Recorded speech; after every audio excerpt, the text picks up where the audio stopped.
What's going on, man? Here's the video I told you I was going to take of the sandrail. Hopefully this video will help you out in the build of yours and what you have to do. So let me get started here. On the right side, that's what my A-arm looks like. It's the Traxxas, the Jado. I use the Jado hubs, and then you can see the hex nut where the wheel attaches to. The links I used were Traxxas. I mounted them up to the top part of that brace. Okay, it's exactly identical to the other side. Alright, where you're going to have your problem is right here where this turning linkage is. Okay, basically if you use the stock holes on this chassis, what's going to happen is these links are going to be kicked back about where my finger's at. So it'll be at an angle of attack there at about probably 45-degree angle, or maybe 35-degree angle. So what happens is, consequently, it'll bring it messes up your camber, messes up your toe, and you'll have problems if you use the existing holes. I think those holes were misaligned from the factory. But that's just my opinion on that, because I had to re-drill new holes to bring that more parallel, because that's what you want. You want it to be parallel to that A-arm down there. That steering linkage needs to be parallel to this. It's identical on the same side. I mean on the driver's side. Okay, I use the Pro Line shocks. What I'm going to show you here is, okay, that's the mount that I had to move forward.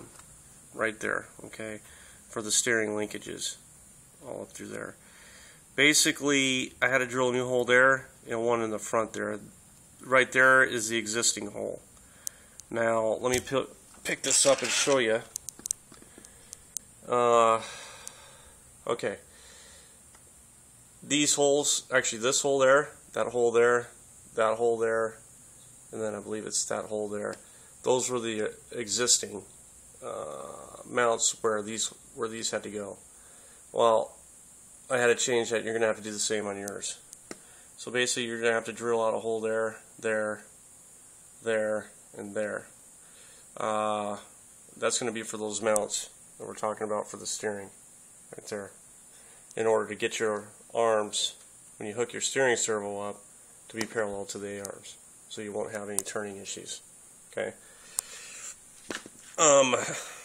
Also, I can't remember if I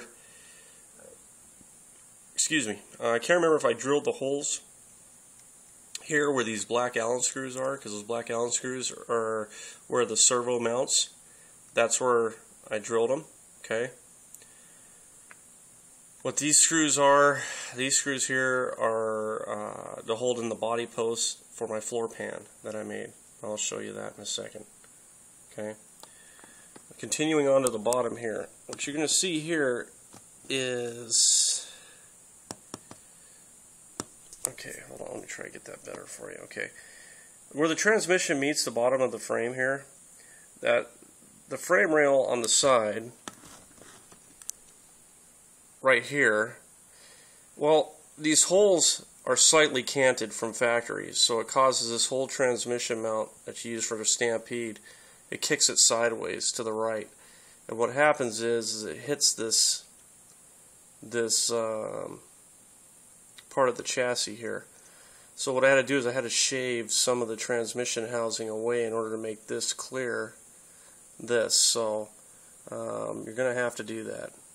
I don't know, maybe yours may be different, but if not, I'm thinking that it's going to be the same exact design, so you're probably going to have to make the same mods that I did. So that's the underside, okay? Those are the Stampede arms in the back, using the telescopic axles. Okay, everything's the same. Has the hex nuts and everything in there. Okay, on the top side here, give you top angle view. Again, here goes my camber link.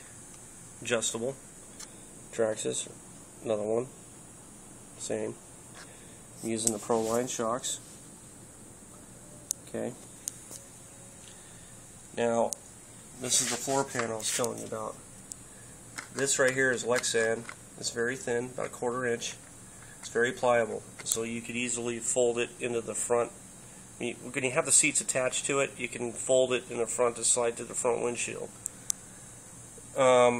These seats are axial Wraith bucket seats that I mounted to the actual Lexan floor pan, and then I use body posts for like a regular RC body, and I drilled holes in it and I laid the floor pan on top of those and then secured it with the clips. So that's what I did on both sides. Okay. And then the seats mounted to the Lexan pretty easily. And then what I did was back here, I made a Lexan, pretty much my own Lexan mount for the speed control. Let me see if I can get better lighting on that. There we go. As you can see it here, I went ahead and mounted the speed control there. And then what I did was I got rid of the 48 pitch and I went with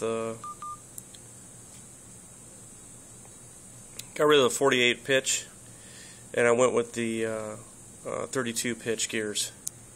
So that's going to be different. I recommend you do that because this thing's kind of heavy.